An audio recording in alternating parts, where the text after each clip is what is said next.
കഴിഞ്ഞ ദിവസം കരുവാരക്കുണ്ടിനടുത്തുള്ള കേരളാകുണ്ട് വാട്ടർഫാൾസ് ഒന്ന് കാണാൻ പോയി.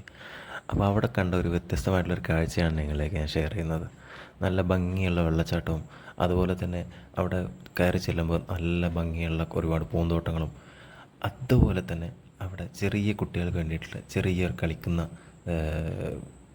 ഒരു ചെറിയ പാർക്കൊക്കെ അറേഞ്ച് ചെയ്തിട്ടുണ്ട്. അതായത് ഒരു 3 വയസ്സിന് താഴെയുള്ള 3 വയസ്സിന് മുകളിലുള്ള കുട്ടികൾക്ക് വേണ്ടിയിട്ട്. പക്ഷേ ഇതിലെ പ്രത്യേകത എന്തെന്നറിയോ? ആ പാർക്കിലേക്ക് അല്ലെങ്കിൽ ആ വെള്ളച്ചാട്ടത്തിലേക്ക് പോകുന്ന വഴിയുടെ പ്രത്യേകതയാണ്. നിങ്ങളതൊന്ന് കണ്ടു നോക്കുക.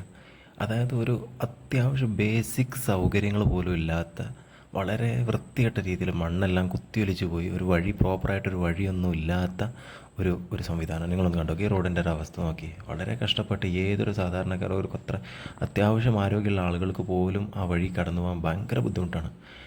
അടിയിൽ നല്ലൊരു പ്ലേയിങ് സ്പേസൊക്കെ ഉണ്ടാക്കി വെച്ചിട്ട് അതിലേക്ക് വരാനുള്ള, കുട്ടികൾക്ക് വരാനുള്ള പ്രോപ്പറായിട്ടുള്ള ഒരു സ്റ്റെപ്പോ ഒന്നുമില്ലാതെ ഇങ്ങനൊരു സംവിധാനം നമ്മുടെ നാട്ടിൽ. നമ്മുടെ ടൂറിസത്തിൻ്റെ ഒരു നിലവാര തകർച്ചയായിട്ടാണ് എനിക്കിതിൽ മനസ്സിലാക്കുന്നത്. കാരണം അത്യാവശ്യമായിട്ടൊരു ബേസിക്കായിട്ട് അവിടെ ഒരു വഴിയാണ് വേണ്ടത്. അതുപോലും ഇല്ലാതെ താഴെ കുറേ പ്ലേയിങ് ഗ്രൗണ്ട് ഉണ്ടാക്കി വെച്ചിട്ട് എന്താണ് കാര്യമുള്ളത്?